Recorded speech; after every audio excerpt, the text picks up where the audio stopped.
Pernah kepikiran nggak sih gimana ceritanya kita bisa pindah dari yang tadinya dengerin radio rame-rame sekeluarga, sekarang malah nonton serial favorit sendirian di HP kapanpun kita mau?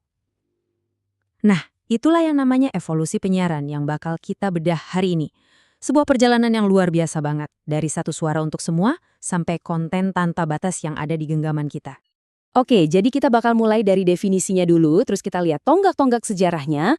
Lanjut, kita akan bahas gimana internet mengubah total permainannya, bongkar cara kerjanya sekarang, dan terakhir kita coba intip kemana sih arah semua ini di masa depan. Udah siap?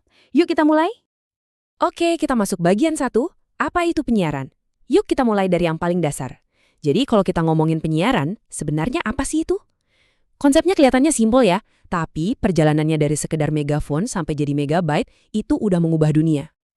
Intinya tuh simple banget, komunikasi satu ke banyak. Coba bayangin deh, seorang penyiar radio ngomong di mikrofon, suaranya bisa nyampe ke ribuan mobil di jalanan pada saat yang sama. Atau sebuah kanal YouTube upload video dan jutaan orang bisa langsung nonton. Satu sumber, tapi audiensnya bisa tak terbatas. Nah, itulah jantung dari penyiaran. Nah, ini nih bedanya langit dan bumi. Dulu, di era analog, kita tuh pasif. Kita nungguin jam 7 malam buat nonton berita. Komunikasinya cuma satu arah, dari TV ke kita. Sekarang, kitalah rajanya. Medianya jadi personal, interaktif, dan bisa diakses kapan aja. Kita nggak lagi nungguin program, tapi programlah yang nungguin kita. Oke, sekarang kita masuk bagian 2, satu abad perubahan. Coba kita flashback sedikit dan lihat gimana perjalanan 100 tahun ini ngebentuk cara kita nikmatin media hari ini. Lini masa ini nunjukin banget percepatan yang gila-gilaan. Dari radio ke TV butuh puluhan tahun. Tapi coba lihat setelahnya, TV kabel, lalu streaming, sampai sekarang kita ada di era OTT atau over the top. Itu loh layanan kayak Netflix yang ibaratnya lompatin penyedia kabel tradisional langsung ke internet kita. Setiap lompatan teknologinya terjadi jauh lebih cepat dari sebelumnya. Coba deh bayangin, dunia sebelum ada radio. Sunyi. Terus, boom! Tiba-tiba di Pittsburgh, stasiun KDKA mengudara. Untuk pertama kalinya dalam sejarah, suara bisa melintasi kota tanpa kabel masuk ke rumah-rumah orang asing secara bersamaan. Ini bukan sekedar siaran biasa, ini adalah kelahiran media massa. Nah, kalau di Indonesia, momen besarnya itu pas TVRI mengudara. Tiba-tiba cerita itu ndak cuma didengar, tapi juga bisa dilihat. Gambar bergerak masuk ruang keluarga, menyatukan satu bangsa di depan layar kaca, dan ini secara fundamental mengubah cara kita berbagi pengalaman.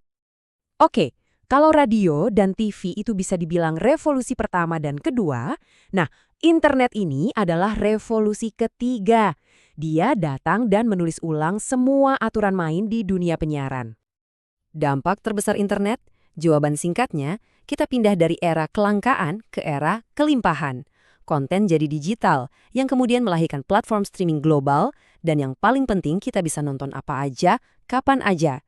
Jadwal siaran yang kaku itu resmi berakhir. Dan ini dia para raksasa yang mengubah permainan. YouTube mendemokratisasi video, bikin semua orang bisa jadi sutradara.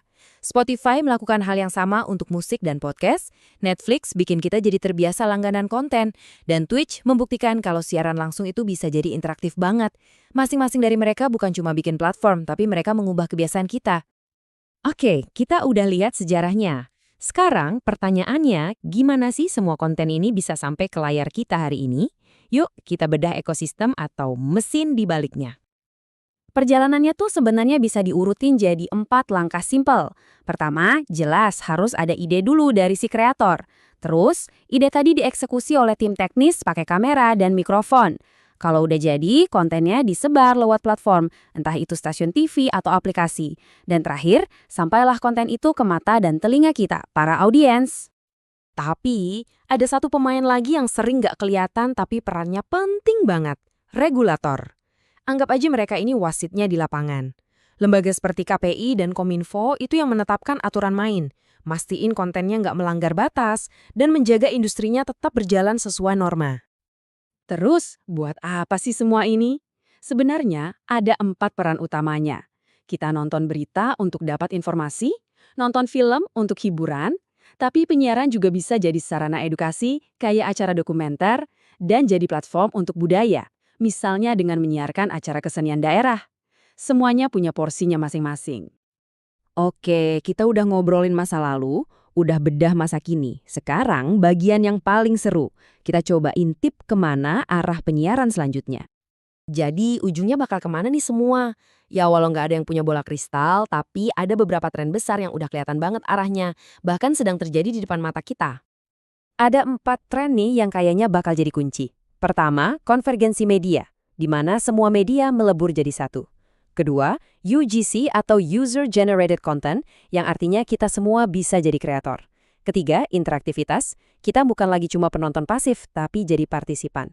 Dan terakhir, AI, yang pakai mesin cerdas buat bantu bikin dan merekomendasikan konten. Dan kalau mau ditarik satu benang merah dari semua perubahan itu, ya ini dia. Peran kita sebagai audiens udah berubah total. Dari yang tadinya cuma nonton, sekarang jadi ikut serta. Setiap kali kalian ninggalin komentar, nge-share video, atau bahkan bikin TikTok, kalian tuh nggak cuma mengonsumsi media, tapi juga ikut membentuknya. Sebagai penutup, coba deh renungin ini sebentar.